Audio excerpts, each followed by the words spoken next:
This happened to a guy I know. Well, not this guy, but a guy I know. Okay, unlike this guy's name is Rafiq. So a few years ago, Rafiq was going through a bad breakup and decided to move out of the city and move into the countryside. Somewhere far away where there was no traffic, no people, just silence. Somewhere he could be alone with his thoughts. Somewhere he could finally have some peace. He found the perfect place, a small wooden house, old but quaint, surrounded by tall trees and even taller grass. It looked like something straight out of a fairy tale. And according to the owner, it was for rent, cheap, because, well, it's a little isolated, as the owner put it. But that was exactly what Rafiq was looking for. So he signed the papers, paid the deposit, and moved right in. For the first few days, everything was great. Rafiq spent most of his time reading books, taking long walks, and just enjoying the peace and quiet. The house was filled with nothing but birdsong and the rustling of leaves. And the locals, well, they barely even acknowledged him, which was exactly what he wanted. But as the weeks went by, something began to bother him. The house, while beautiful on the outside, was beginning to look rather sinister on the inside. The floorboards creaked at every step. Every room seemed to have cobwebs in every corner. And the windows, well, the windows were boarded up and painted shut. They looked like eyes staring blankly into the abyss.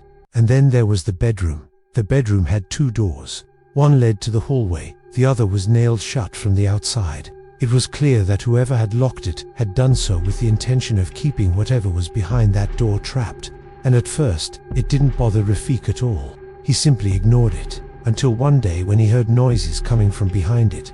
At first, it was nothing but whispers, faint, unintelligible whispers, just barely audible above the creaking of the house. But, as the days went by, the whispers grew louder, more frequent and more desperate. Sometimes they sounded like screams. Other times they sounded like please, let me out, please let me out. Cold, so cold, I'm still here, don't forget me.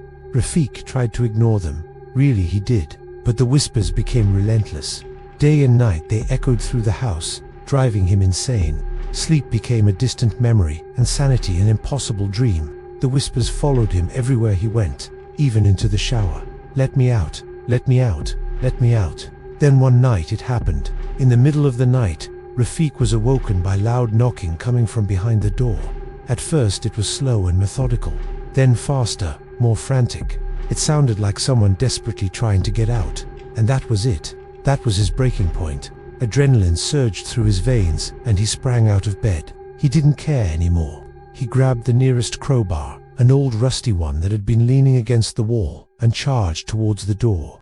With a mighty roar, he swung the bar and smashed it against the door handle.